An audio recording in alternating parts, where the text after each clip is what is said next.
A relationship is only there to nourish you. Why would you be in relationship if it's not there for some benefit? In that sense, it's nourishing. You know, some people say, oh no, but that sounds selfish. But what is the purpose of relationships? Why we have relationships is to meet certain needs. To survive, to be with somebody, to make sure that you don't die alone. The evolution of the thought process as well, even I came from that thought process. Very simply, what I would say with boundaries is that, again, it's a commitment to yourself. You express it in a way that the other one understands it and is in the moment of enacting the boundary or later. Sometimes when we need to enact a boundary, it's just leaving the room, because basically a boundary is like disengaging. That's always taken as a, like a rudeness, Exactly. right? You don't love me, you just left the conversation. I was expressing myself. You know, what is damaging from these discussions is how much we stay there. Like you compare, like if you stay there for 10 seconds versus if you stay 2 hours. What's going to create more damage? 2 hours. You see? So isn't it better to just minimize that time as much as we can? Isn't there a love language to say, if I minimize the nasty time between us, we're actually creating less damage? I wanted the same people who hurt me to come and pacify me.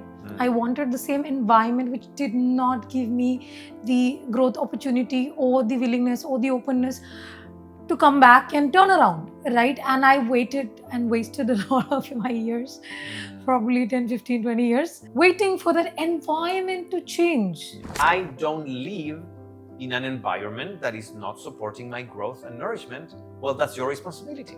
If you just expect people to be different, you will be taking a victimhood position. You will be expecting other people to be responsible of your thoughts and feelings. You can also see that in the responsibility section. I think it's actually very simple, but I think it was a late realization that cannot open a door which has been closed on you. There are many doors, which is already open for you, but you end up being stuck at the same door which got closed on your face, and you're like, no, you have to open the door, and I'm gonna bang on it unless and until it opens. So most of them are stuck. What you are describing is staying in the position of victimhood, that is expecting other people to be responsible of your thoughts and feelings. In simple terms, is to say, if you really love me, you would do this for me. If you really cared, you would know exactly what I need in exactly the right moment, and you will do it. Yeah. So you emulate that not meeting your needs by a particular person means that your worth is not enough.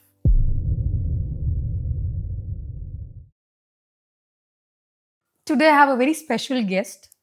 He is the author of Authentic Self-Relationships Model, and he's a Chilean-Argentinian psychologist, and he is based out of Auroville. His name is Juan Andrés Papagno Gazmuri. Welcome. Thank you so much for coming to my show. Thank you for having me. It's a pleasure to be here. Welcome.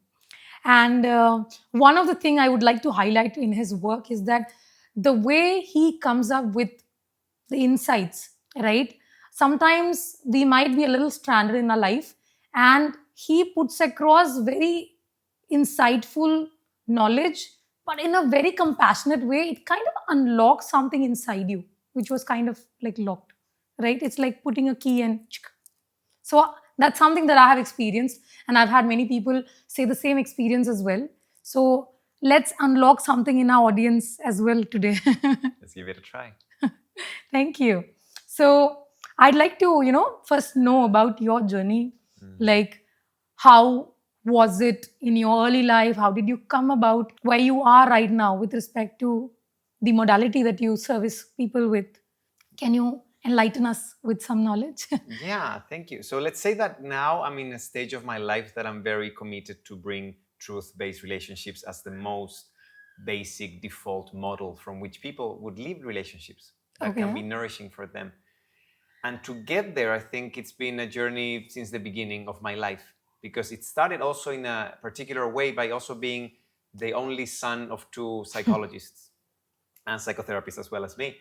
So I was already brought up in a setting that was unconventional, and I call it a bit of the two-edged sword in a way, because you see on one end it's like the most contemplative, caring, open to listen, interested in your life experiences. They wanted to know what's happening with me, how I'm connecting with the world, and what are my experiences internally, externally, and everything was so accepting that in a way was not matching at all the response I would have in the outer world, because that level of being heard, seen, and stimulated was not done by my peers.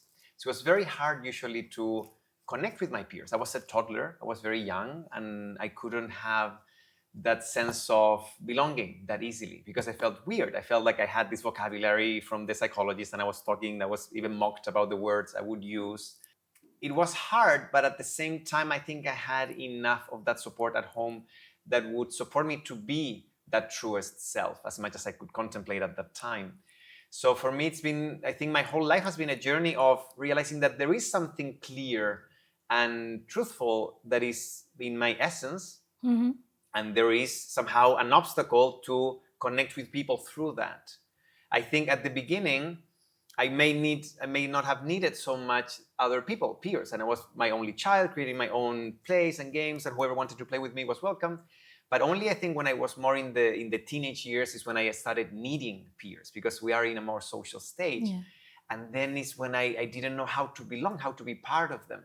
So that I think was when the first transitions had started happening with that. So I don't know how much you would like me to go into. Yeah, please. I think many people would resonate with this aspect primarily because I think with the kind of information that is out there with social media and a lot of things, right? The easy access with ChatGPT being the most knowledgeable person in the house, you know, everyone has access to all the knowledge. Yeah. It can be a little overwhelming where people or the environment around you is not as educated or aware about this, and especially with kids, you know, growing up and maybe pre-teenage or, you know, teenage kids.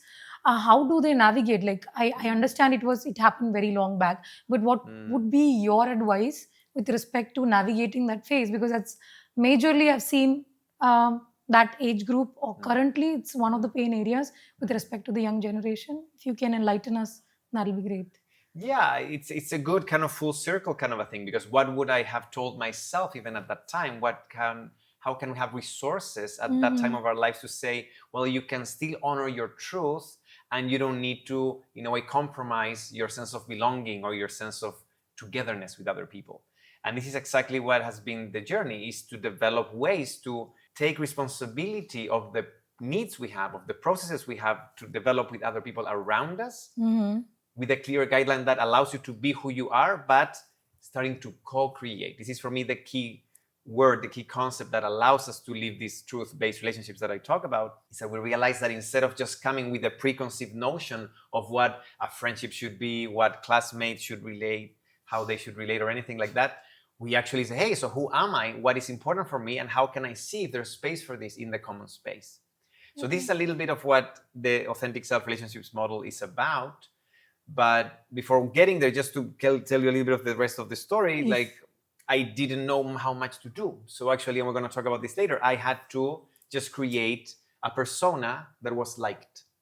So I had to become, even my father, remember, he told me, you became necessary for others.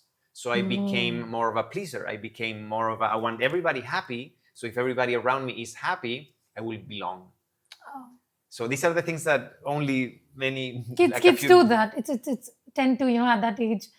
I think how did you come about it? Like, so I didn't. Well, I just was that. I was a people pleaser. You know, I just survived by just being of service. I was a good listener. I was a good classmate. I would help them with their homework and study with them whatsoever, and I felt appreciated by that. But it was coming without knowing, from a self-demanding space of, in a way, kind of sacrificing who I was in order to just do what they wanted for me to belong and get the senses of appreciation that I was needing. Yeah. So again, that was just like that. And then whatever, I went into medical school, like I did a lot of studies, but even then it was this whole conflict of how am I, or who am I, versus how do I have to be to fit in and to belong.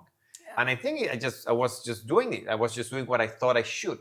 You know, I was acting from what I call now morality, and it's just a version of what I'm supposed to be. And I was not allowing myself to be more honest in that, even to myself. I would judge myself to encompass my own truth, because how can I? I'm just weird. I just have to bottle that up and just fit in the way everybody's behaving. Yeah. So that is the issue, right? And for me, again, decades passed before I could get a better sense of this. And so basically I was keep on trying to integrate more and to see a bit more and to go away from my own denial and to go away into the missing spots of, hey, I have feelings. Like I had decades in which I thought I didn't feel anything in terms of negative emotions. Like I would say, like, I'm always fine. Like I don't get depressed. I don't feel anxiety. I don't feel anything. I'm just always fine. I have to take care of other people and I'm always available. I was repressing constantly all these emotions that I couldn't see until like my third decade of life, and so that's the thing that I would really like to support people. What changed? So I think it only changed after I came here to Auroville. It was really like I was already in my early 30s and it was only like it's slowly opening up, you see. And this is what I was telling you before. Like it's much easier to make a shift when you have a framework, peers, support, community, a different thing like an opening up. Like I would love for you guys to just get an idea that there's a support network. There are tools. True. I didn't have that. Even again, my parents were super supportive, but we were in this analyzing things and supporting things, but it still was coming from a sense of morality. It was a sense of how things are. And they just would have a better grasp of how things were. But we wouldn't get away from, okay, so what if you're just this and society is like the other way and whatever? How do you contrast? How do you really tackle that gap? Yeah. So anyway, so when I came here, I think one of the first things that started happening is that I started realizing that things were coming. It is kind of more like a spiritual process in a way. It's like I started realizing that things were happening in a way that would nourish me better when I was not planning or trying to control things. So the first relationship that I had to let go of is my relationship with control. Because I thought that by keeping everything in order and keeping everything scheduled and predictable and everything, it would give me the safety that I needed to navigate this world. So that strategy of control to meet my need of ultimately nourishment and expansion was not being efficient, and it was actually being proven obsolete by realizing the aspect of just surrendering to what was coming naturally to me to be what was nourishing me the most. So I was surprised constantly. So I was planning to do something, I was trying to make something work, and the universe is like, nope, this is going to happen now. And then it's like, but this is actually much better for me. So I started saying, what if I listen more and I try to control less? Yeah. And this is when like a big window opened in that sense. So I think after that, that was kind of the beginning of that openness. Okay, let's just start listening. Like, let's just be a bit more aware of what's happening outside me, away from my, again, self-centered controlling nature of keeping everything in its place. And this is when with a lot of, in a way, self-work and awareness and also some, let's say spiritual practices. I did like a meditation 10-day retreat in a community in Portugal, whatever. Many events happened that allowed me to connect with something deeper in my own sense of openness. So this is more like a personal experience, but I reached a point in which, for whichever reasons and how to get there, this is what I want to support people to get there. You reach into a space of you say, I want to open my heart. I don't want to keep my heart closed. I don't want to be just in the protective mode. I don't want to be in survival mode anymore, because at least what hit me is that it's not that by, controlling, I'm avoiding suffering. Because I said my control is very efficient. I don't suffer. I was with this narrative that I was not affected by things. But what really hit me is that if I didn't let go of that control, if I didn't really open my heart, I would not be able to experience life fully. I was limiting myself. Yeah. And only by surrendering to that, it's like, and then it was like, for me, it was like a huge release in that experience. And then it's like, hey, I want to expand, and I don't want to be afraid of my own vulnerability, of connecting with my own needs and even expressing these things, because I'm coming from that base of expansion that is natural and it's not even mine. Like for me, this is the idea of just allowing the universe to expand through us. But it's more about your own belief system. But I would love for people to have tools to realize, okay, what is my truth? What is coming from beneath me? What is trying to express in this life? What is the purpose of this even? It becomes quite existential also. Yeah, true. So that's been a bit of the journey so far. And this is what allowed me in a way to be open enough to develop even these tools, this authentic self-relationships model after I reached Auroville. Awesome, amazing. So one of the things with respect to alignment, I think this is one of the major concerns as well with respect to people having non-alignment, or with respect to not listening to their guidance or their truth within, which can lead to sense of stress, anxiety, or a feeling of lost, Mm. right? That happens a lot, Mhm. I believe. And this is one of the things I believe, the two things that you mentioned Mm. about listening and aligning, like letting go of the control, Mm. because at times we are taught to hold on to things more so, and also keeping the heart open. I think Mm. that these two are magical, which aligns you to your own truth, and you came up with this model, you said. Before that, I'd like to know, how did you come about to Auroville? How was the journey for you in Auroville? Mm. How did Auroville shape where you are and Mm. what you became right now? Yeah, I think the quest to get here was from that, again, constant need of integration and expansion. I think I had reached a point in my life where I was having like a conventionally good life. I was having, a nice apartment in a nice neighborhood in the big capital of Chile, and a beautiful partnership, and a nice job. I was with enough financial security, and a part of me was saying, like, what is this it? Like, is this what everybody just grade? Like, what now? I just get an upgrade of all my things. I just upgrade my house, upgrade my mobilization, upgrade my vacation. I was like, I'm not connecting with this. I was missing a life that would be, in a way, you can call it more spiritual or more wholesome, more connected with nature, more sustainable, more collective. Yeah. I was feeling that calling that was missing in my life.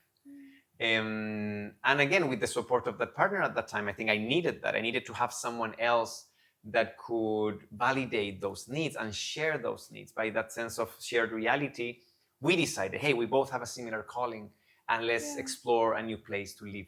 So we did a research. I'll stay with my process because I want to honor her own privacy in that sense. But my own processing through that thing was basically to just investigate what would be places that could support a more expansive lifestyle. So it was, long story short, like a whole year of traveling around the world, and going through that search.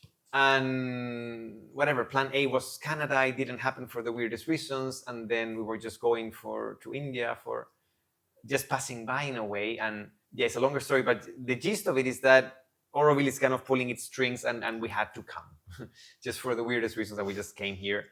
And for me, when I came here, like on day 4, I felt home.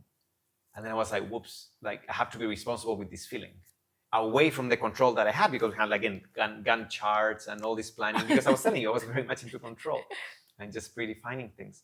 So then what do you do when you feel a way that is not aligned with what you think is the right thing from you? What so you that was thought. one, Yeah, exactly. So yeah. that would be one of the first experiences in which I realized that, okay, what feels right is not aligned what I think is right. So for me, it's already, this is in my mindset dimension of this model. Yeah. Is about this being divided between morality of what we prescribe ourselves to be the truth, versus what feels right in the moment from within, like with conviction. So that was a big exploration process of, okay, let's see what is there. Like, happily, like, she also connected with this, and we gave it a chance. And again, long story short, I was living here 6 months afterwards, after completing the world spin, and also trying to see if there were any other projects like Auroville that would be similar. So you did your research. We did a research on, and what came out of the 100 research? communities. Well, Auroville won the research, basically. It's just that. It's like we just compared that. But it was our own research in that sense, in looking at a place that had a vision. That would, aligning to your truth. Yeah. Looking for a place in which there could be a lifestyle that had expansive basis, a vision about evolution, and also an infrastructure that would allow us to have all the basic needs of lifestyle to be developed, so we can be focused on growing and learning, expanding, forming a family, and all these kind of things. So that's pretty much in a nutshell what made me stay here, and that was just the beginning. Great. Coming to the model, right? The authentic self relationships model. I'd like to understand, like, what exactly it is with respect to the audience, if they have to understand. If you can explain it to in a layman's term. Yes. And probably the audience can also relate, because I think it's an amazing model. So if you can just enlighten us. Of course. And for people there, I would recommend you that you can have somewhere there the illustration of this. Okay, so you can check asrmodel.com and there's an illustration there that can facilitate what I'll be explaining now, because it's a chart, it's written, it's illustrated. So you can just be having like whatever, your phone there to check while I'm explaining. So this is about, very simply, is a tool, it's a very practical tool to apply to interactions of any kind of relationship with family, friends, co-workers, friends, lovers, anything, that allows you to, again, assess in each of those interactions if you are functioning from your authentic self or not. And to put it very simply, what is this authentic self? It's not, again, someone you have to discover, someone that is buried down there, someone you have to become. For me, the authentic self is just the truest version you can be in any given moment. And for me, this is a very empowering notion of the authentic self, because it means that every moment of awareness, you have the chance to act from your best. And also understanding that your best in that moment may not be your maximum potential, but you cannot do anything about that. Sometimes we judge ourselves because we didn't give our maximum. When we say, I didn't give my best, but that's a judgment that is not understanding that, well, your context didn't allow you that. External context, inner context. So it's like, okay, what if we just focus that we did the best in that moment, but then in the moment of reflection, we take responsibility of that and we can work for something more integrated that maybe in the next time will display more our resources. So again, to understand the model simply, this authentic self is just floating there, as you may see, because I want to put it in the most practical way on how to tackle this in relationships. It's a relationships model.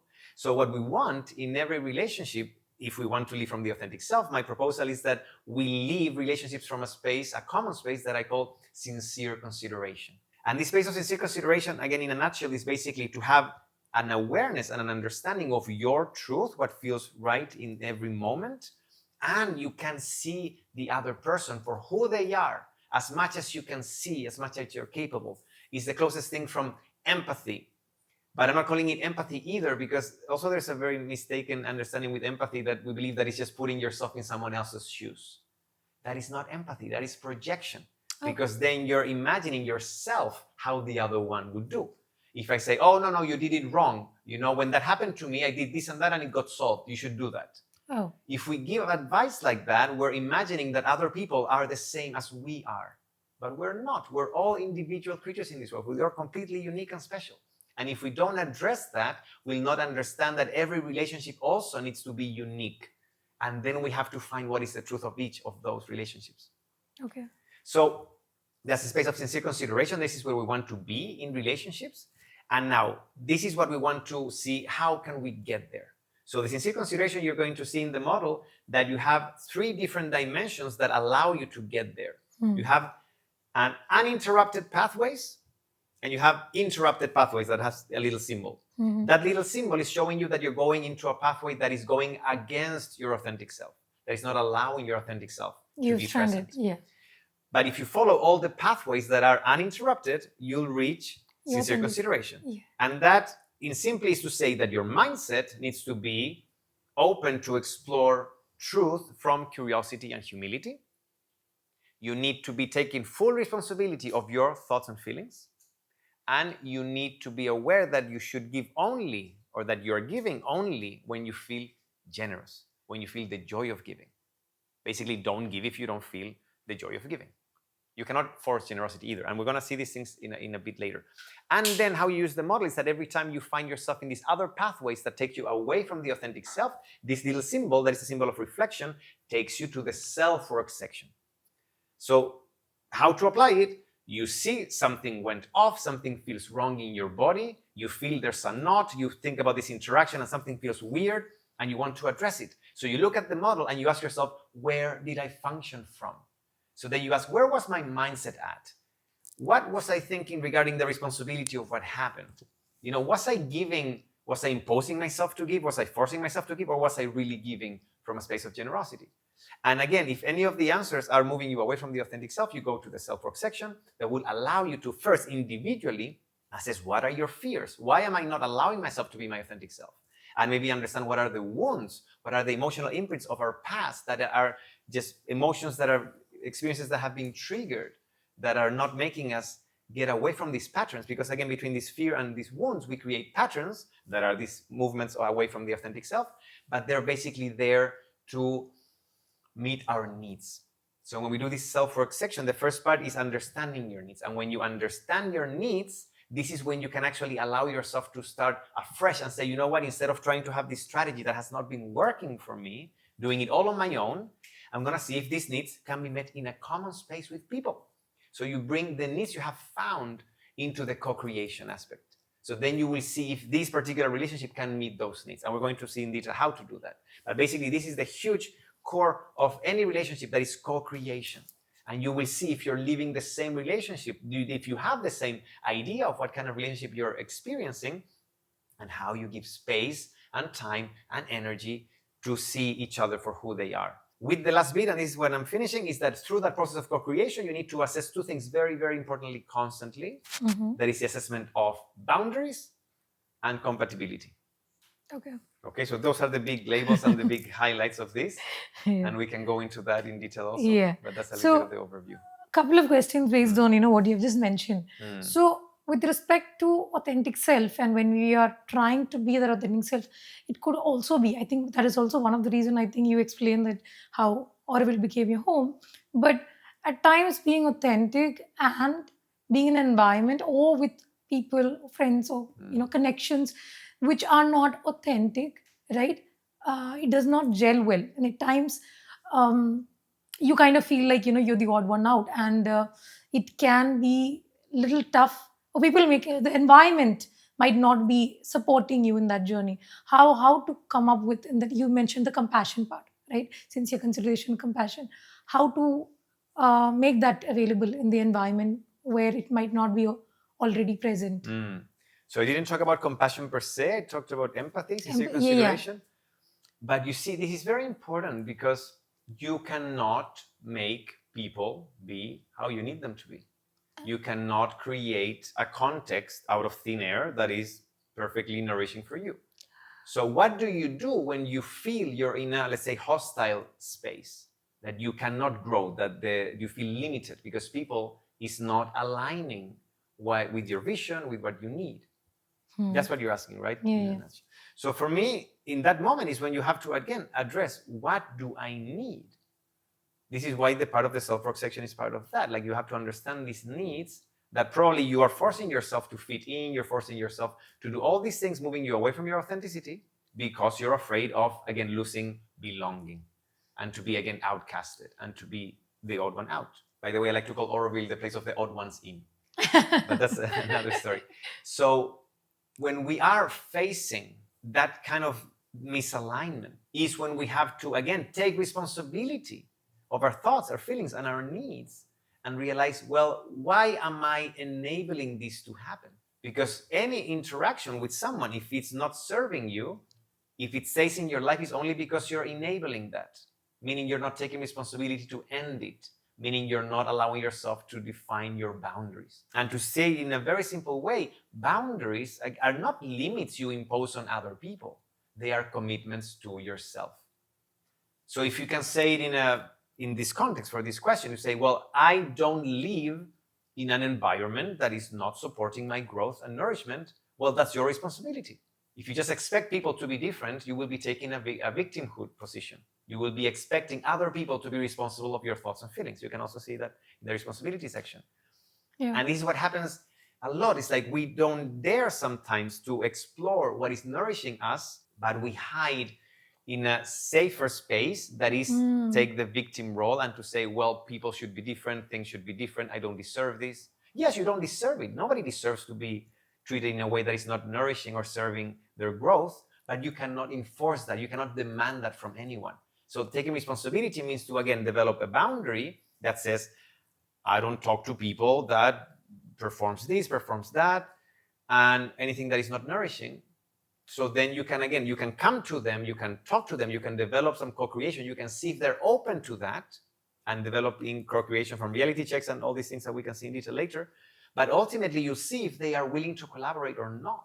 Because if there is no co-creation, if the other person doesn't believe in that, if you are not supported by it, you're alone in that. Meaning you may need to develop an even harder boundary that is like, well, I cannot have a relationship with you because I don't feel safe around someone that doesn't believe in co-creation or taking care of yourself.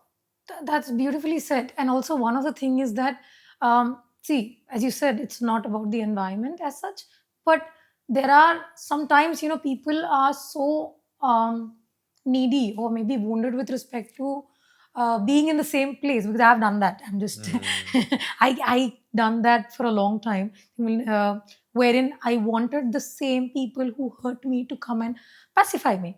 I wanted the same environment which did not give me the growth opportunity or the willingness or the openness to come back and turn around, right? And I waited and wasted a lot of my years, probably 10, 15, 20 years, waiting for that environment to change. Yes. And I think it took a lot. I think it's actually very simple, but I think it was a late realization that you cannot open a door which has been closed on you. There are many doors, which is already open for you, but you end up being stuck at the same door which got closed on your face, and you're like, no, you have to open the door, and I'm gonna bang on it unless and until it opens. So most of them are stuck at that door which got closed on their face. Yeah, so it's very sad to be in that position. I fully understand, because many people can be stuck there. Yeah. And this is again because there's not an understanding of what are the options they have. I just keep on banging the door. I have no other idea of what else can I do. So I'll just keep on banging.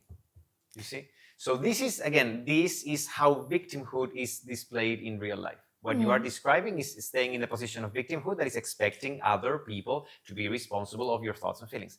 In simple terms, is to say, if you really love me, you would do this for me. If you really cared, you would know exactly what I need in exactly the right moment, and you will do it. Yeah. So you emulate that not meeting your needs by a particular person means that your worth is not enough. Because when somebody is not doing that, first of all, we think it's on purpose. Yeah. Because you knew how much I like that chocolate cake. Why would you bring me orange cake? Like all these kind of things I'm taking it personal. I'm believing you on purposely. When we feel hurt, it's because deep down we believe it was done intentionally, and we feel unseen and not considered and not loved. But it's all because we are projecting our own fears onto the other person. And we are not allowing ourselves to just do this, what I call the reality check, to say, hey, when you brought me the orange cake instead of the chocolate cake, I felt sad and a bit angry, let's say. And the story in my head is that you don't care enough about me and you just picked your favorite cake and you didn't think of mine. So I want to see if that's actually what went into your head or not, because this is where I am now. I'm stuck in my story in my head. This is why we have to share these things. So instead of me banging the door against them or pushing them away, I'll be curious and humble to explore the truth. That's the mindset we lead you to sincere consideration. But you allow the other person to be considered, because we need to understand that people can be messy. We are all messy. We need to understand that. So how open are we to receive that messiness, but also not to go over our own boundaries? Yeah. So that's the balance. So it's about understanding that, okay, if something doesn't feel right, I don't have to engage with it. Yeah. But also, I shouldn't demonize the other person. I shouldn't say, if you did that, that's it. Unless it's a hard boundary for you, and of course that can be a chance. Approaching, yeah. But just to finish up, it's like you define what is your boundary, you define what makes you feel safe, but be careful with what strategies you develop for that. Because that can go into sometimes what people call ultimatums. Unless you do this, I'll leave you. I only stay if you do this. But these are just strategies. Yeah. So my invitation when I talk about co-creation is that we don't get stuck with strategies. Again, see what is the need behind your fears and your wounds, and bring that to the common space, and see what kind of strategies you can define together instead of putting something strict to the other person. But again, this is up to you. And at any point, you may determine, okay, well, this is my boundary and I don't want to cross it. And you cannot force that either. It's always safety first. I always say, go at the speed of safety. Yeah. So don't force yourself. Even if the relationship is being, affected by that, the relationship per se is not something you have to save. This is the thing about trying to make things work. No, you're always first. A relationship is only there to nourish you. Yeah. Why would you be in relationship if it's not there for some benefit? In that sense, it's nourishing. Some people say, oh no, but that sounds selfish. But what is the purpose of relationships? why we have relationships, is to meet certain needs. Yeah. If you don't believe that, give me another definition of relationships. But it's for you to get things Survival. from it. People say that. This is the common terminology. To survive. To survive, to be with somebody, to make sure that you don't die alone. These are the common terminologies used by the Sure. common. Like I'm just Yeah. telling you the evolution of the thought process as well. Even I came from that thought process. Beautiful. So And- again, Yeah. just to say that again, Yeah. if that is your need, well, then that is covered. You don't have anything to complain. Yeah. If you're alive and you're not alone, that's it. You're having the relationship that you think is what you need, because that is the purpose of the relationship: not being alone and not dying, basically surviving, and that is mean a successful relationship. But it's not a call a successful relationship by them because they want more things. Yeah. So then you ask, okay, so what am I not pleased if I'm meeting my need of survival and company? It means that then there are other needs that I'm not putting out there. That these are the needs we need to say, well, actually, I also want this. I want support. I want care. I want companionship, whatever. So these things you need to put there. And this is when you start the co-creation. And this is why you ask yourself, why am I in this relationship? Remember, if it's just about survival and company, your needs would be met and you have nothing to complain about. It is never about that, Yeah. right? It's just maybe something that comes up the top of your head. But at the end of the day, when you get into a relationship, I think the list gets add on every day. It's kind of like I want that, I want this, I want the chocolate, I want the lemon, I want everything. Yeah. Right? It's kind of comes across like that. I think it's a human tendency. Once you have something, you want more of it. It's kind of a greed mode you go into. When you have something good going on, you're like, okay, why can't I have that? Why can't I have that? And I think with respect to two things I wanted to address in whatever that we spoke about. Can I make a small comment on that? Please. Because you're saying something very, very important. And I want to Yes. just stop there for a second, because this idea of wanting more and feeling in a good space and wanting more, you have to also ask yourself, what is the vision of a relationship that I'm enacting by being these, I don't want to call it needy or whatever, but just having these needs and wishes. Desires, right? So if you have all these desires, okay, so what is the vision of a relationship that you have then? Instead of just hearing everything you want all the time, that sounds more like how children function, like just wanting, more dopamine oriented, more like just pleasure oriented, just give me more. Okay, I ask you, okay, sure, I get your desires, but can you tell me what is the vision of relationship you're trying to meet by requesting this thing? We need to have a common vision, a common understanding of what is the relationship we're living by. So every time that you have desires, yearnings, longings, it's all valid. But if you're in a relationship with someone, you have to translate into what kind of relationship I'm trying to develop with you here now. And that's the invitation to translate that into strategies from a common space of co-creation. With respect to this same question, I'll just ask you, let's say, I remember that whatever relationship that I have personally been in, or, I'm always finding a parent or some patchwork for my wound, right? And I did that and it failed miserably with respect to not wanting this, and I'm getting the exact same lesson again and again. Post which I evolved so much, it's just that things started shedding away. So that is something that I learned as a lesson, that the universe has this energy frequency wherein if you if you're stuck in a relationship and there's no growth and only one of them is growing, naturally it fades away.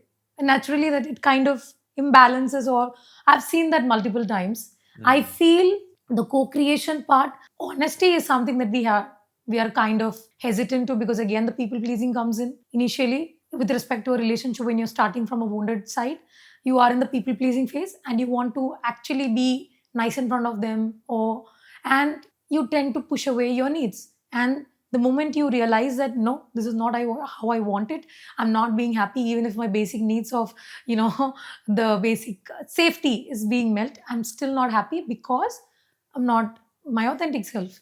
And then you bring out that authentic self. It might be a little too late because that person has already had that version of you registered. This is how he or she is going to be. And then you come across this becomes a little bit needy in the relationship. You never wanted that in the beginning. Now you want that also. Now you want honesty. Now you want to talk about your feelings. And sometimes partners can can be a little, overwhelmed with respect to this additional needs that come as a part of growth in a relationship, right?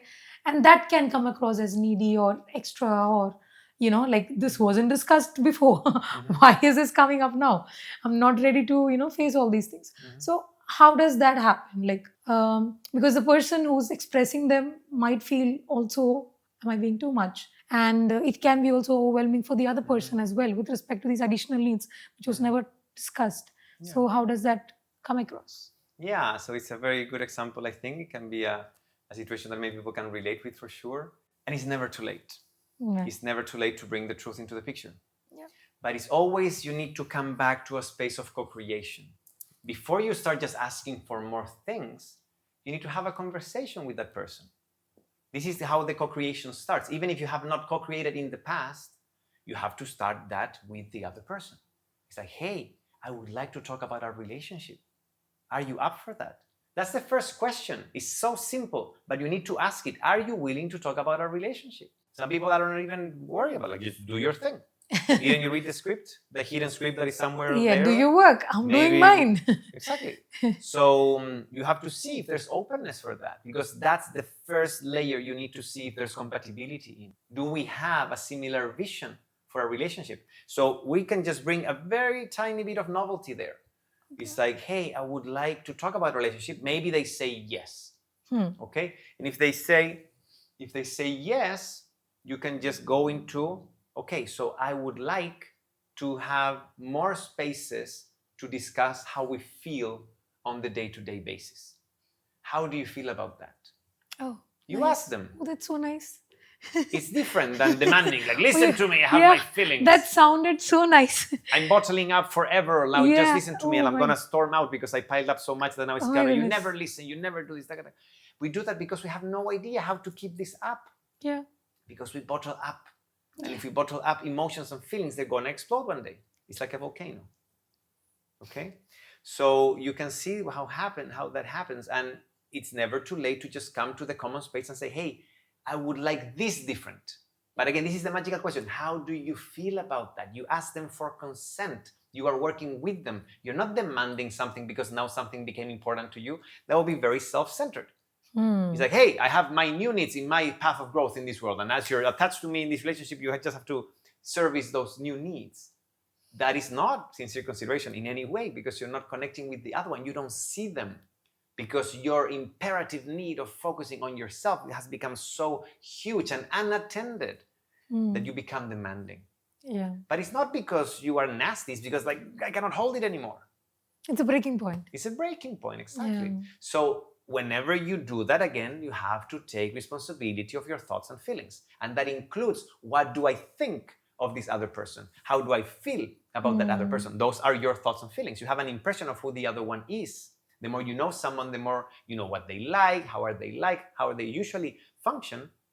And without just taking that as a prescription or a prediction for anything they would do, you can take that into consideration to check, hey, I imagine that this may feel like this or that. Is it like that really or not? Because again, this is the story in your head. This is what you have to share with humility and curiosity, exploring the truth. So in summary, you can bring these things up and you will see if the other people are willing to just move one tiny space together. Yeah. Would you like to open this site? I would like to have intentional time with you. Can we walk together? Can we do this together? Can we cook a meal together once? Lovely. I would love to have that experience with you. I would love to go to the beach with you one day. You can even just ask small baby things. steps. Yeah. But it's not about, hey, I want this, give it to me. That's demanding. You always have to ask, how do you feel about that? And then you'll see how much they can also be responsible for their thoughts and feelings.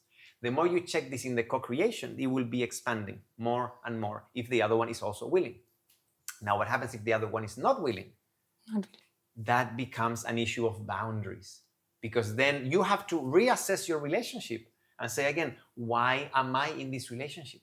What is the objective of this relationship? Of any relationship for that matter.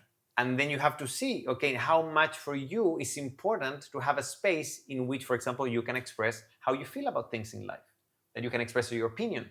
Like you said, so it would be much easier for having the co-creation mindset in the beginning of a relationship, right? Than probably, I think, later on, I think it's always a process that we can always try to co-create with somebody. But I think the best part is that if these models are already set in, and this co-creation mindset is the beginning or the foundation of a relationship, I think that works. Is that? Yeah, I agree with that very much. And this is connected with some of the things you've been reflecting, also connecting when you mentioned the word wounds, when you mentioned the previous experiences. And this is a big dimension that we may tackle a little bit today if you want, but it's understanding that when the more attached we are to people, the more afraid we are of losing them. You see, so the more there is at stake, the harder is to try changes, because the more frightening it is to cease something from happening. But the advantage of starting these things when you begin relationships is like, well, I'm not attached yet. I'm exploring. I'm going to see how convenient this is for me. It starts with yourself again. What am I looking for? If I'm here with you in this moment, why am I here? What am I expecting this to meet? What is the vision of whatever relationship I would like to have with you? So self-awareness first. What am I looking for here? What are my needs trying to be met? Yeah. Then I check, hey, is there any chance for you to meet those needs? This is the objective. I'm not saying you have to ask that question necessarily. You can still do it. You can have NVC cards, whatever. Some people work with these things like that. But you just have to, as your own objective, as your own responsibility with your own thoughts and feelings and needs, you need to be checking how is this person matching, who may find, again, compatibility enough to whatever is your objective in the relationship. If your objective is to grow together, to expand together, you may need to have spaces to understand if they're open to talk about feelings, to talk about processes. How can you hold each other when you're going into more survival mode? How can you support each other to thrive? Or if, again, if just the needs are just to have good times together and just to be open to have enough finances to share expensive vacations, you just do that. And then you see if that's matching. But be careful with the hidden needs you have behind, as we said before.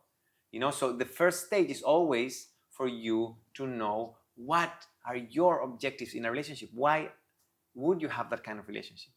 Only when you have that clarity, you can do the assessment of how compatible is this person for me. So maybe I would like to talk a little bit about compatibility in that sense, because it's an important concept. As I was saying before, in the self-work section at the end, we have to assess boundaries and compatibility. Right? We talked a little bit about boundaries. We can go further into that if you want. So boundaries, I want to highlight with respect to, because boundaries is a toxic word right now, because everyone's like, boundaries, block. I'm going to block everybody around me. Yeah. Right? You don't, cater to so and so. You were not nice to me. You didn't call me on my birthday. Yeah. Whatsoever reasons. So when you say boundaries, like, how do you have boundaries without hurting or blocking people? Yeah, exactly. Without it sounding this defensive, confrontational. Yeah. You sound one-sided. toxic when you say boundaries in that tone. You yourself are like, I don't use those words necessarily, but like for me hurting, it's important. Hurting. It's something that is not opening a space for sincere consideration. That's what I would say. There's not a common space. I'm creating a barrier, a wall. What is and a you're warm out. boundary? Again, I wouldn't phrase it like that, but like a fuzzy boundary, like this cushion. But yeah, in a way, it feels very different when we we do it with the other person. So a boundary is a commitment to yourself. But when you enact it, you care how the other one receives it. Yeah. That's the thing. Because if it's an ultimatum, if it's like a hard boundary that I'm not talking to you ever again, well, that's up to you. But if it's something that is in a relationship, meaning you want to keep seeing this person in your life, well, then maybe you have to have a strategy in which by doing that, you're not pushing them away completely, or that you don't disconnect fully, because then what are you contributing to the relationship more than just disconnection? How are you opening a hand for repair, for processing, for growing from that? You see? So very simply, what I would say with boundaries is that, again, it's a commitment to yourself. You express it in a way that the other one understands it and is in the moment of enacting the boundary or later. Sometimes when we need to enact a boundary, it's just leaving the room, because basically a boundary is like disengaging. That's always taken as a, like rudeness, Exactly. right? You don't love me. You just left the conversation. I was expressing myself. Yeah, exactly. Right? So for me, the way I see this, I call boundaries an act of love because of that same thing. Act of love. Because okay, as counterintuitive as can sound, it's exactly that. The moment you stop the nastiness, you stop the violence, you stop the name calling and the escalations, actually you're creating less damage.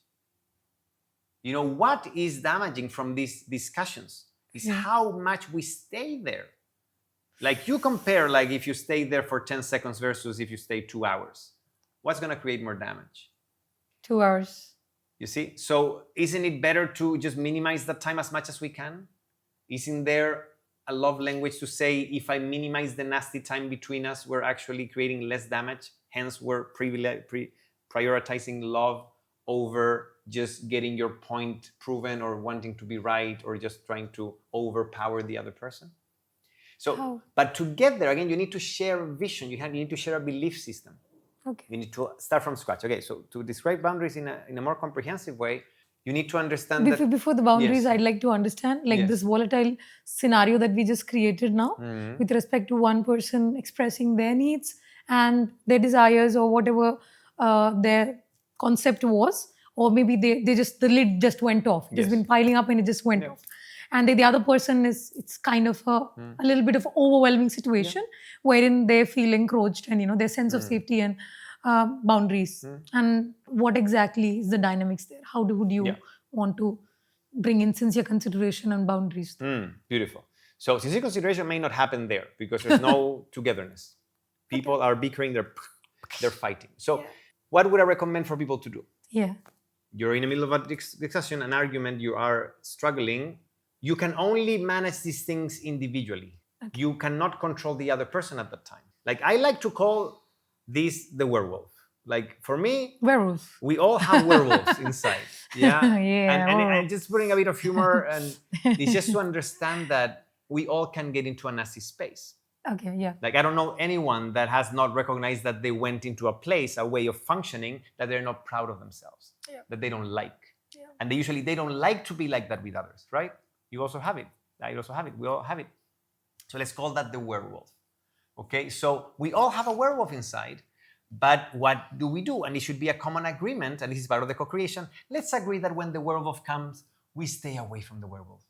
Meaning the first person that sees someone growing hair and fangs and claws, you say, okay, I'm gonna leave now. But it's much easier to be done if we have talked about it with the other one first. Okay. So coming back to that storming moment, you didn't know the other person had a werewolf, or you didn't think about it because maybe you're hearing this for the first time, but everybody has it. I'm sorry to give you the bad news, but it can be also a place to work with. So the first time, let's put it like whatever, a new couple, they're in the honeymoon phase and somebody just brings their werewolf and the other one is shocked, utterly shocked. Like I thought we were in this bubble of love and warmth. So in that moment, you individually, you can only take care of yourself. The biggest boundary should be always safety. And that means you keep yourself safe. If you are not feeling safe in any kind of discussion situation of any kind, you remove yourself from that situation. It's as simple as if you see a fire in a room, what do? I don't have to explain you. You will go away. You don't stay, hey, Mr. Fire, is it okay if I leave now? You leave. Because there's nothing to do with that. A werewolf is the same.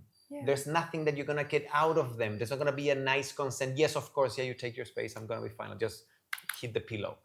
And some people even can get to have those strategies, but in time. The first thing is survival first. So you remove yourself from the situation. You will have to leave someone. You may actually feel the guilt of leaving the other one. You may feel like you're being rude, you're being whatever, but safety is first. And this should be your own commitment to yourself. This is before any relationship even exists, because that's the way you live your everyday life. If you see an unsafe situation, you will remove yourself from that. If there's a tree falling, you will run. If there's a tiger coming at you, you will do anything you can. Fight or flight mode is survival mode. So I don't need to teach anyone these things. You do that automatically. What we don't do is to actually preserve ourselves when we experience a situation that feels threatening to our survival. That's why we go into survival mode. Actually, the werewolf is the expression of going into survival mode, because that person that looks a werewolf right now, they are in fear, they are in struggle, they are having needs that are not being met, and they're being demanding to meet them. Okay. So eventually, yes, you can even have compassion for the person being the werewolf, but it doesn't mean that you should go over your boundaries. You can be compassionate and say, hey, I understand that this is coming from a space of pain and suffering, but I don't have to handle that. I don't have to be How there. do you exit a situation like that? You leave the room. You hang up the call. And it's going to feel completely off and counterintuitive because you feel, how can I do this to this person that I love? But this is why I'm calling it. It's a love language. It's an act of love, because you will have to see what happens. It's going to be nasty. It's going to be strong in the beginning. But then when you regulate, let's say, when you come back to your senses, when nobody's the werewolf anymore, you'll have a conversation. That's how co-creation may begin even. It's like, hey, could we talk about what happened this morning? And slowly you will have to talk about your belief systems. You see, and this is how co-creation happens here and connected with the boundaries, because then you realize, okay, so what happened here? Instead of people just going to, you said that, and it's name calling, like who is to blame? People usually just go and find, it's like a court of law. It's like, who is to blame? Who is the person that we just will put a fine, we'll keep a punishment, and then the problem will be solved. It's not like that in relationships, because both people are hurting, both people are affected. So we need to talk about, okay, so what happened? And if people are honest, ideally, someone would say, yes, you know what? I was overwhelmed and I became a werewolf. In their own words, you can even use that word if it's easier to describe it. And I didn't treat you the way I would like to treat you. And then for the other person, it's going to be something like, well, yeah, it was horrible to witness that. Yeah. But now the question is like, okay, so how it was for you when I left the room? Because I needed to just take care of myself. But I was very afraid that you would be even angrier, or just I would feel that I was being rude, and I had these fears of how would you feel? And then the other person would say whatever, and this is when you're going to see, they can say either, yes, it was painful at the beginning, eventually I'll calm down, or maybe this other person didn't accept that, so they weren't following you around the house, you had to lock yourself in the bathroom. Like all these things can happen, but the co-creation will only come when at one point, when people are regulated enough, you will ask the question of, can we agree on not being around the werewolf when it comes? And if it's a common understanding, if it's an agreement, if you realize that you both have werewolves, that you both become nasty sometimes, and it's the most loving act to just disengage from that, then you will have a shared reality. Then you start the co-creation. And then when you have to remove yourself from the situation, you know that the other person has supported you and even encouraged you to do that. So even if it hurts at that moment to leave the other one, you know that not the werewolf, the essence of the person that you love is still there, accepting you and encouraging you to leave. It's an act of love. Yeah. It is actually beautiful. It is an act of love. I want to make like a tiny kind of reference. I want to give a tiny tip for people that struggle with this a lot. Because for some people that have maybe abandonment wounds or things like that, they really, really struggle when somebody leaves the room. Yeah. Okay. So sometimes it's very hard to support them in that moment. Okay. And this is going very deep. So I hope you don't mind that we go. Right. Because I just want you to have like all the tools if possible, because it can be a common thing.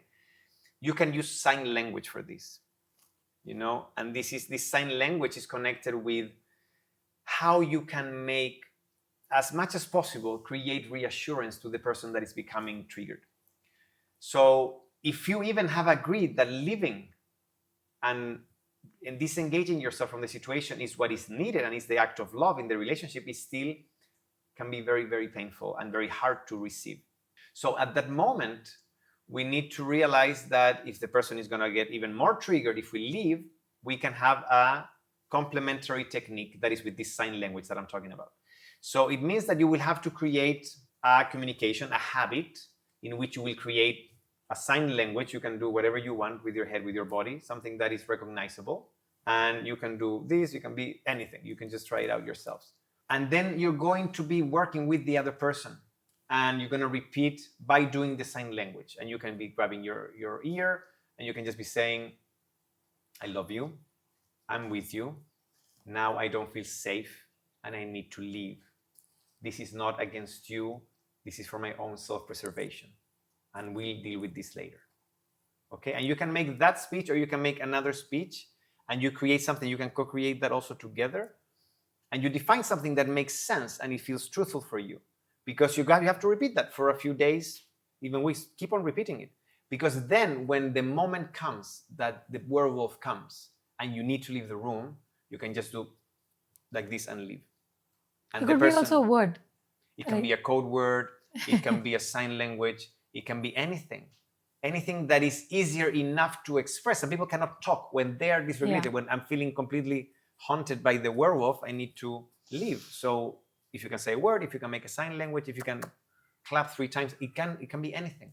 So, but that is what can support people in the moment of feeling abandoned by someone leaving the room and remembering, oh, yes, I have this connection with this person away from this time of survival that I'm feeling, that is, I have to win this argument or I'll die. For them to receive that is going to be, like a place to just come back to some sense of survival. They can be still very distressed, but what we need to achieve here is just survival from safety. You need to just come from the space in which you're so into something that you think you're going to die if you don't keep on going at it, that is basically fight or flight mode, into just a space that you already believe that nothing will kill you in that moment. That's the only thing you need to move from. Then you can be still very upset, but you can deal with yourself. That means that you find survival on your own. This is so important. How do we regulate ourselves from these strong emotions when they come up? Let's say somebody left the room, or maybe I'm dealing with something on my own. How can I regulate myself with a partner? Yeah, this is very important. Specifically after after I'm the one who was, somebody has left the room. Exactly. How do I regulate? There you go. So I think this is very important to address these techniques that are very somatic techniques, and they are basically to regulate our peripheral nervous system. That is, again, it's just assisting us to move away from the survival mode and to go to what is called the more rest and digest space. Okay. And this is about, again, breathing techniques, and the kind of gold standard is with the acronym BTSM, that is basically breath, touch, sound, and movement. And if you do techniques like that, you can start supporting your nervous system into feeling that there's no imminent threat for your survival. Because that's the only thing you need. You need just to move away from this space of panic. When people say, I'm panicking, they're believing they're going to die. Yeah. This is what is the panic experience. So you need to come out of that, to just have some resources to also cognitively process life and to be available for either to come back to your own life or to reconnect with someone. So this is what you can do. So I'll give you like an example of this, example of what the BTSM kind of look like. So one, for example, is to put one hand on your lower belly, you put one hand on your chest, and then you will do 2 short in breaths from nose, mouth, both, or as comfortable it is, with 1 long out breath with a sigh, activating your vocal cords. Okay, so something like this. Until all the air comes out passively. You're not exhaling forcefully, it's just passively. You just do the 2 short inhales. Yeah, you activate your vocal cords. Right? It has to sound. Okay. Just activate that vocal cord and let the air come naturally. You can even close your eyes if that is easier.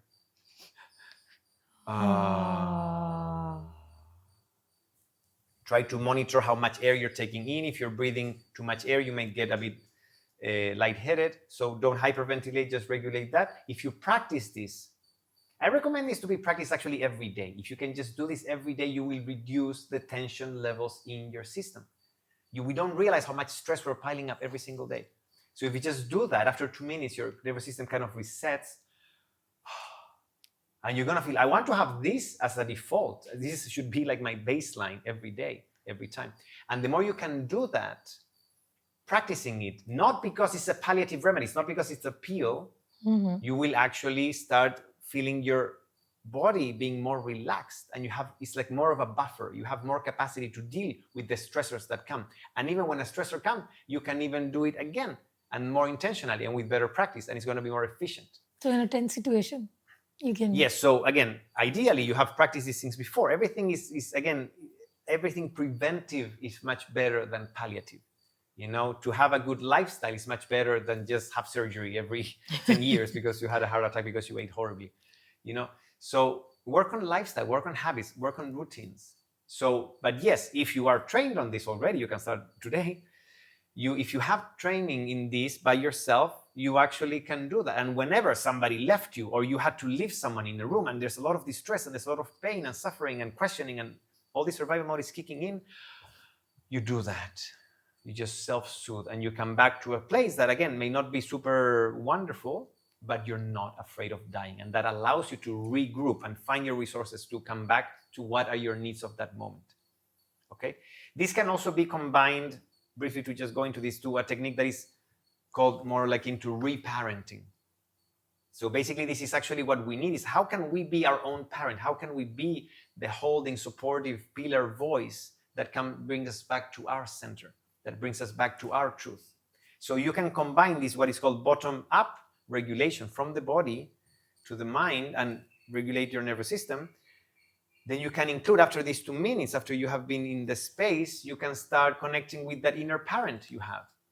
And you can connect with what would I tell myself? What would I tell even a little boy or a little girl in that position? You can just connect and just say, oh, it's fine. I know it's painful. I'm here. They know we have established these boundaries. We're going to have a moment of reconnection. I'm here. I'm with you. Let's just breathe. And you can, again, speak in any way that feels meaningful for you, in a way that feels soothing for you, in a way that you come back to that safety, to that space of saying, hey, we're not dying right now, and this is life, and this is growth, and this is an opportunity to expand and live life and to play the game of life. You can call it the lila, anything, is to understand why is this making sense?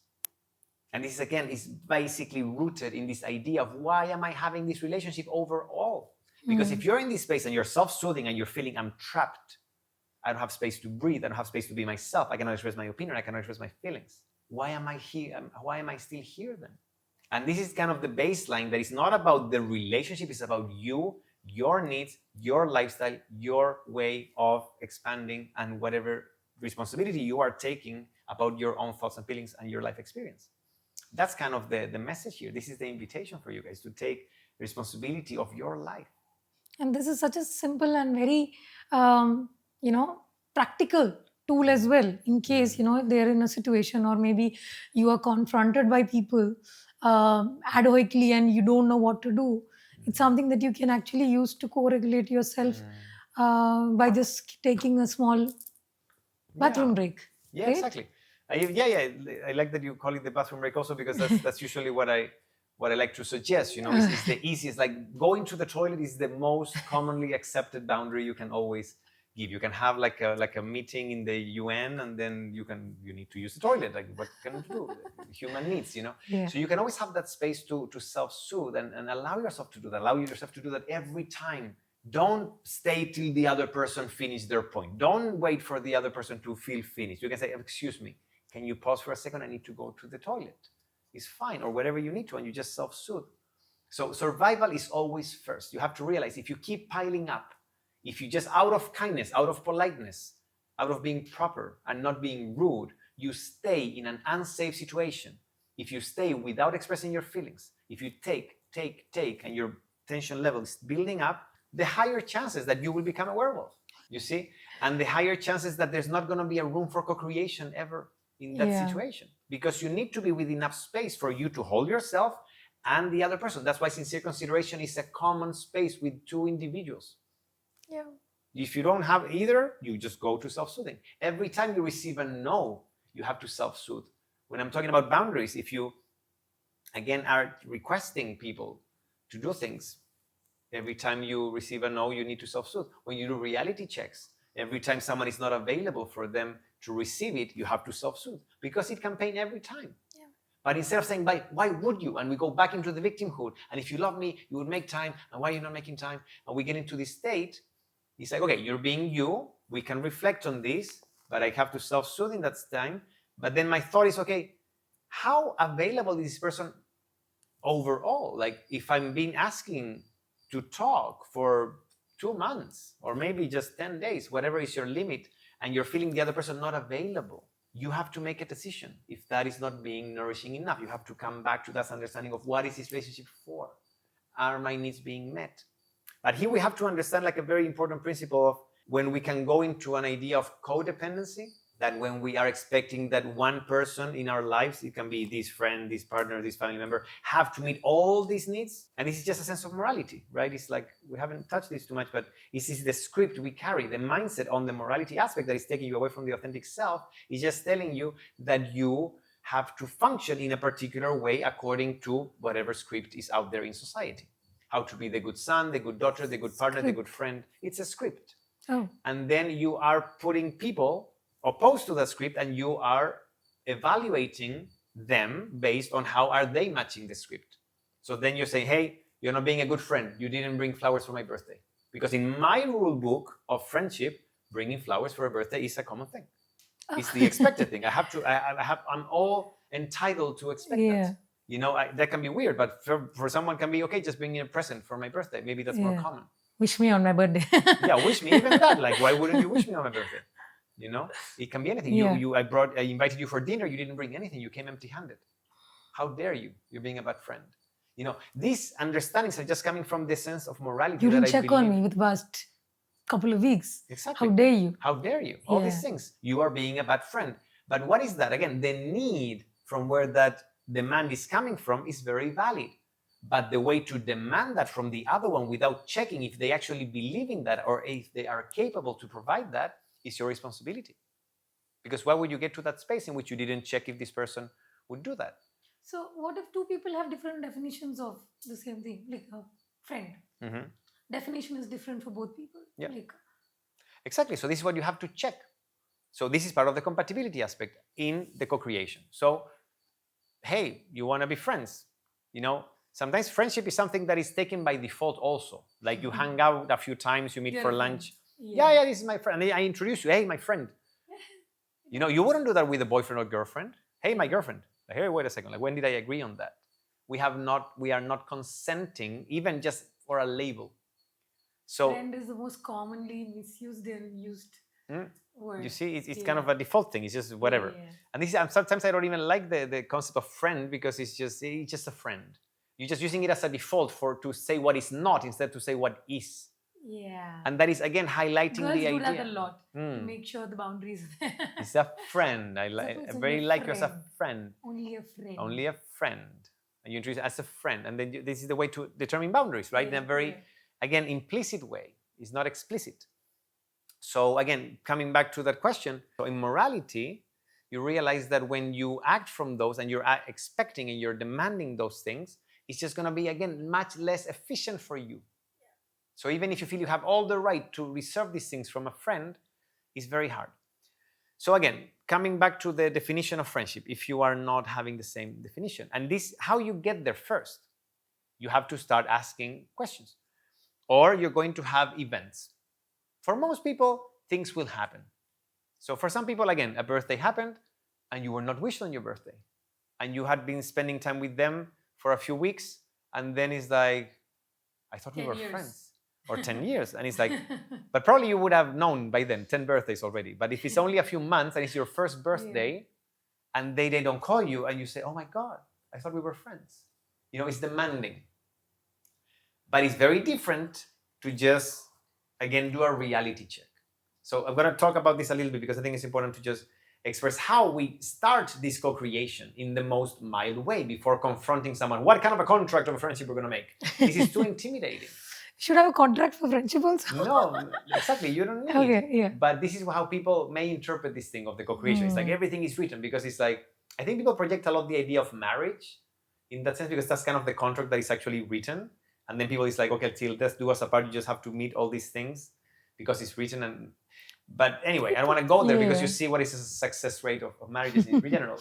And I'm not saying because we cannot do that. I'm saying that we're not honoring our truth when we do that. It's just that. So coming back to reality checks, my suggestion is that you use what happens as an opportunity to check what is their vision, what are their beliefs. So when you want to have a reality check, I usually encourage people to do it very mildly in terms of checking if they are willing to even just have a conversation about feelings or about how you feel. So I always recommend to have the most mild question first to check consent. That would be just to ask, would you be open to talk about our friendship or our relationship or us in any way that it doesn't feel intimidating or imposing a label to the other one? Or these interactions we've been having, it can be anything. And then again, they can say yes or they can say no. If they say no, you have to be ready for that. And then go self-soothe because maybe it's painful for you. And then you just go and you take yourself, you do the reparenting, it's okay, whatever. You just soothe yourself down, but they can say yes. If they say yes, you can go to one extra layer. So then you would ask generically what you want to talk about. Like, I want to talk about what happened on my birthday. They may maybe know, they may not know, but it's enough to have a reference. And they may also can say no, and you go back and self-soothe, or they may say yes. So only if they have agreed on this second question that is about the context and the situation, there would be kind of on my birthday when you didn't call me, and then you can go into the core of the reality check, what I define as these 3 statements. So the first one is when this happened, behavior. Second, I felt this way, feelings, only feelings. And third, this is the story in my head. That is basically your interpretation of what happened. And it is very important because to explain the story in your head is the easiest way for people to reach as close as they can to empathy. Because they can imagine, oh, they went into that channel. So for example, if you have the same situation, you can say, again, they said yes to the previous 2 questions, and then, okay, you're ready for this. So I can just say, you know what?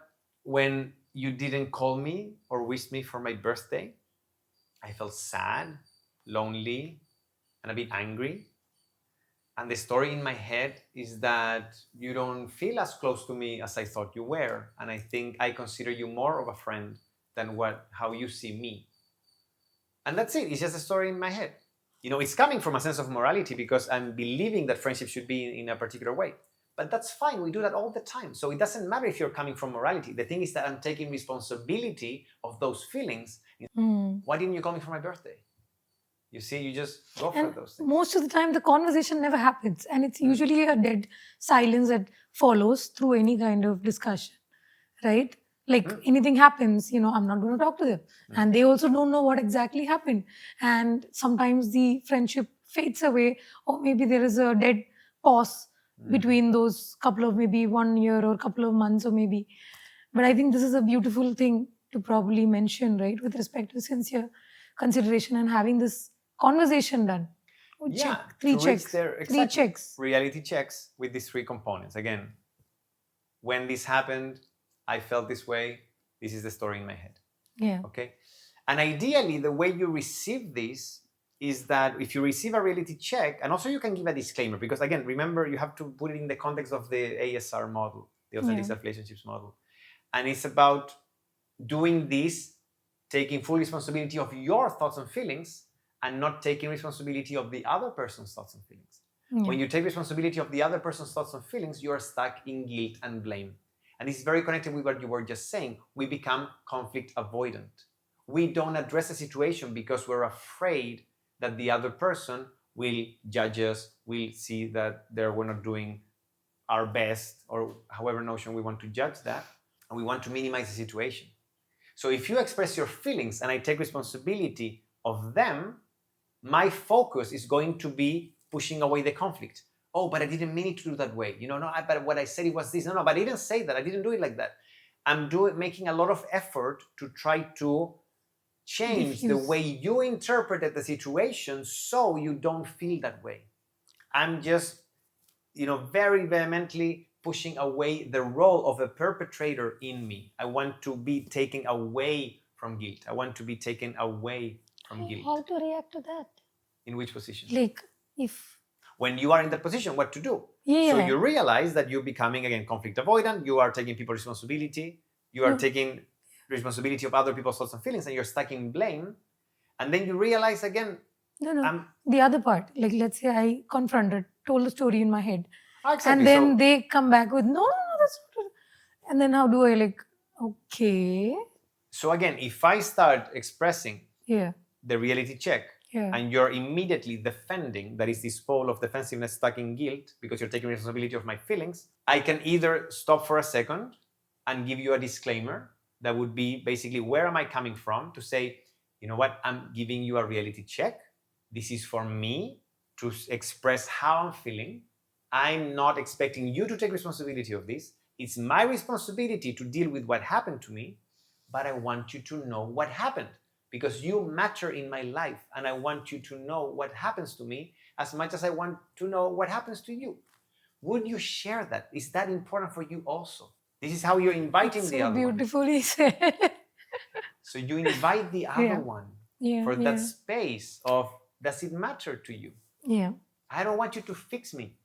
I don't want you to apologize either. I want to just receive it in your most organic way. So you invite them to receive it. What I would call is the most similar ways to watch a movie.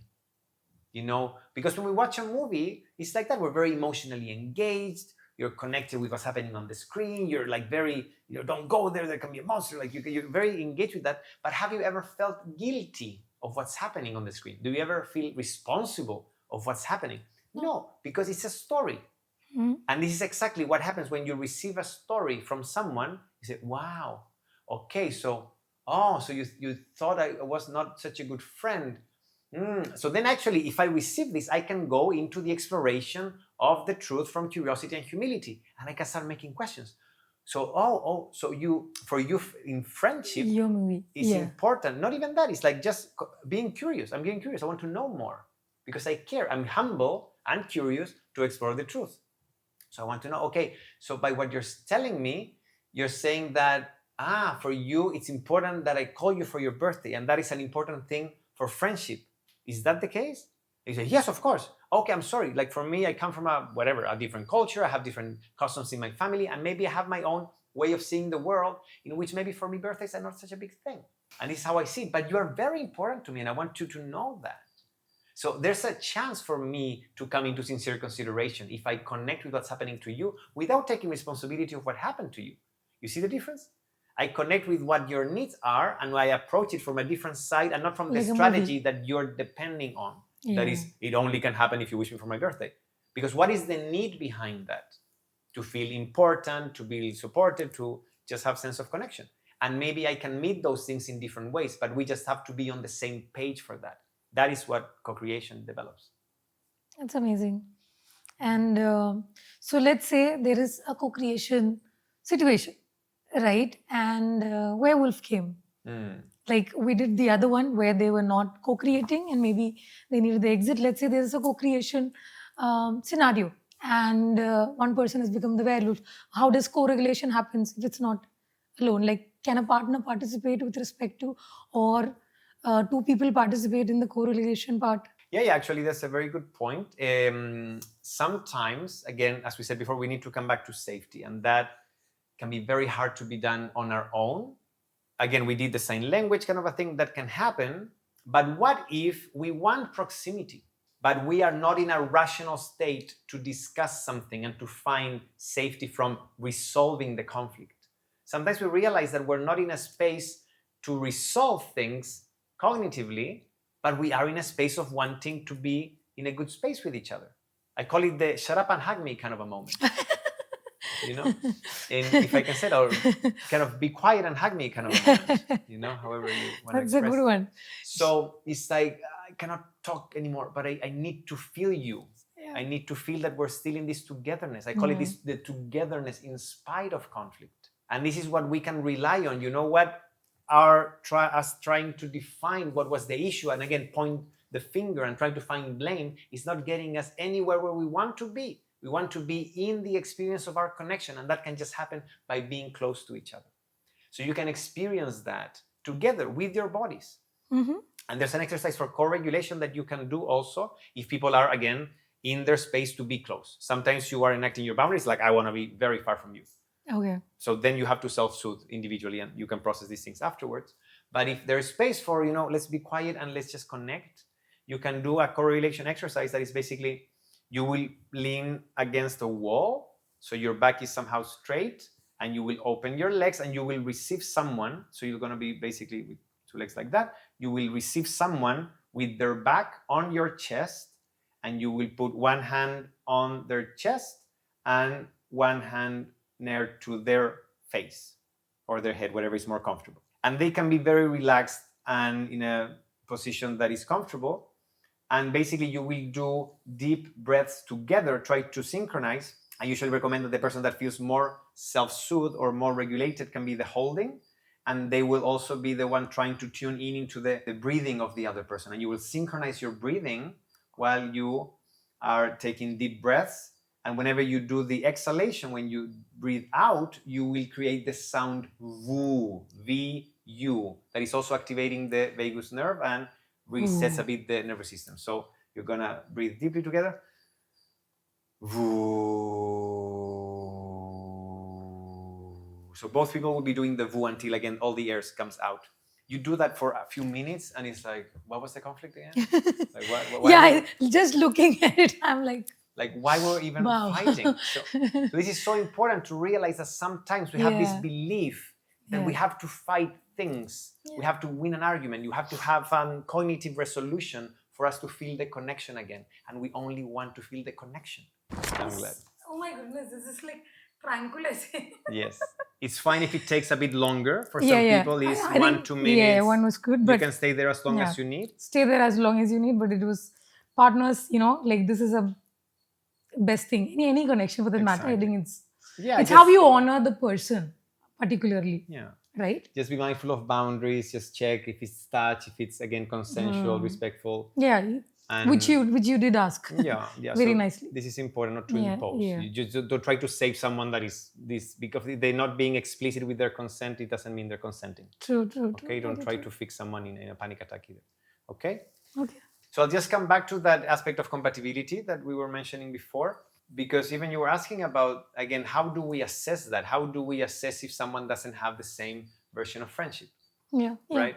So for me, compatibility is such an important aspect of any relationship. If you frame it in the way we expressed before, that you need to know what kind of relationship are you looking for, what is your vision, and check with them. So you're going to be doing reality checks, you're going to be learning how they function, you're going to be seeing if their behavior, their attitudes are matching your needs. You'll be having conversations to see how much you can create even common strategies to even play a little bit more according to what the other person prefers. There's a leeway in between, again, what is my favorite way and what am I capable to do without going against my boundaries. You see, so boundaries are what you don't do, in that sense. So maybe without going into your own boundary, you can say, well, I can either walk in the forest, I can ride a bicycle in the forest, I can ride rollerblades in a very challenging way in the forest, but I want to be in the forest with you.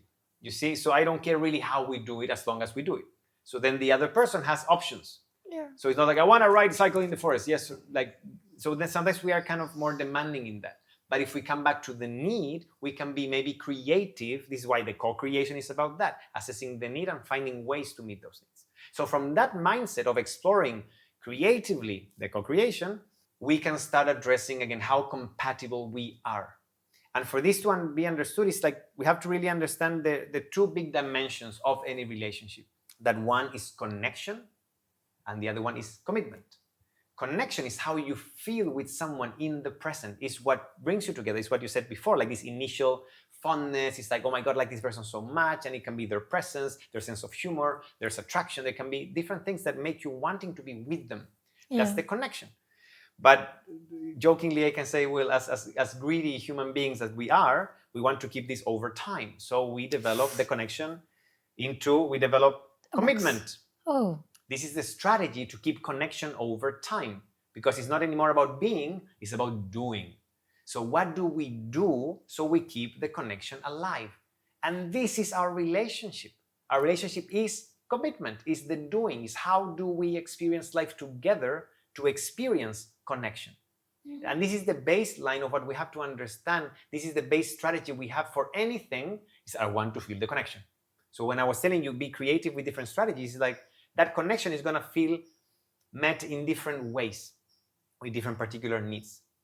But the compatibility is an aspect that is assessed in the doing, because you're going to see how many things I can do with this person in which we can experience our connection. So can we cook together? Can we walk on the beach together? Can we go diving together? Like all these things will allow us to assess how much time and energy we can spend with someone to experience that connection. If you have a beautiful moment in connection with someone, but you have very few ways to experience that, most likely you will have to reduce the time and space that you experience with this person so you can meet your needs with other people, or in different ways, or by yourself. That is the interdependence principle we were talking about. Instead of, I'm just waiting for you to like all the things I like, because we're doing only two things together. I'm going to wait. I'm going to push you. I'm going to force you. Let's go horseback riding. Let's do this. Let's do that. And this is just the demand, instead of realizing, hey, but you don't like to do these things. Again, this with the idea of being co-creative and connecting with potential with different ways of meeting needs, right? So it's always about the space of talking these things out. But ultimately, you can reach a point in which you realize you just don't like cooking, you know, and this is something that I won't change. And we have realized that it's coming from duty. It's not coming, we haven't talked too much about that dimension, but it's just done in order to get something back. It's not something that is coming from generosity. And again, I recommend you to watch podcasts and maybe get more information on all these little gists of the link would be there model. below for more extra information, also to connect with him as well. Beautiful. So yes. So again, to finish up this idea of compatibility, when you assess compatibility with someone, you will address everything you can do or cannot do with that person. And that in a way allows you to actually celebrate what is and not be in the constant rejection of the unwanted reality for what you don't have. You see, so what happens is that when we don't receive what we would like from the person that we would like, we go into anger, frustration. That is basically what I call the rejection of the unwanted reality. Well, wouldn't you like to cook with me? How many times have you even tried? You don't even hold a knife. Like I just go into this very kind of upset. It's like, we're kids with tantrums. It's fine, it's normal. Because we have our inner children. So let's honor that and respect that. And sometimes it's even useful to treat people we love a little bit like children, because not in a diminishing way, but in a compassionate way. It's coming from a place of need, and it's coming from a place of wholesomeness and just wanting things in a particular way. Yeah. So what if we just understand that and we connect with the idea of, okay, this person cannot do this or this person can do this. And then we'll see how many options we have. And again, when we assess compatibility, we can move from the anger that we have of rejecting that unwanted reality, that I just want my thing, is like not accepting that reality. And we move into the acceptance of reality. But how? Through grieving. We need to grieve what we are not getting with that person. Because not cooking with you is actually painful for me. Oh. But I'm not going to just stay with that and demand it every time I want to cook, because we tried a lot and we realized that, hey, we're not compatible in this. We cannot do that together. So I will need to grieve that part. That seems like a failure, right? Exactly. Sometimes in the relationship. And this sense of failure is coming from, again, another idea of morality that is telling you how relationships are supposed to be. If you're not good cooking together, that's a bad friendship, or whatever other relationship you're having. It's just part of the book there that is written invisibly by who knows who. You know, it's just there. And this is why we need to check, hey, would you still call this a relationship or a friendship if we don't cook together? I think so. Okay, wonderful. So you can have that. Or the other person can say, no, this is a non-negotiable for me. I need to cook, otherwise I cannot be your friend. So when we don't have that, we will transition into different ways of relating. And we call it whatever we want. But it's not about the name here. It's about how can we know what we have? How can we celebrate everything we have? And how can we be at peace with what we don't? But what doesn't mean, and this is very important for everyone out there, that you don't let go of the needs that were not met by that person. You grieve that this person is not meeting that need, but it doesn't mean that you have to accept that need not being met in your life. This is the transition again from codependency into interdependence. It's like, okay, it's painful that I don't get it from you, but you know what? You know, I can meet it with other people or by myself, and I will accept that you will not bring me that. And that comes with grieving. That comes with the pain, but comes from acceptance.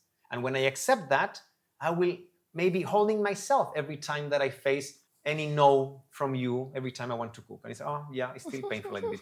So I do some self-soothing, I come back to acceptance, but I still like our friendship. I'm not saying in a space of the man, I'm saying in a space of that. So the final tagline that I like to put this to be super clear is that when you assess compatibility properly, you can have the best possible relationship with anyone.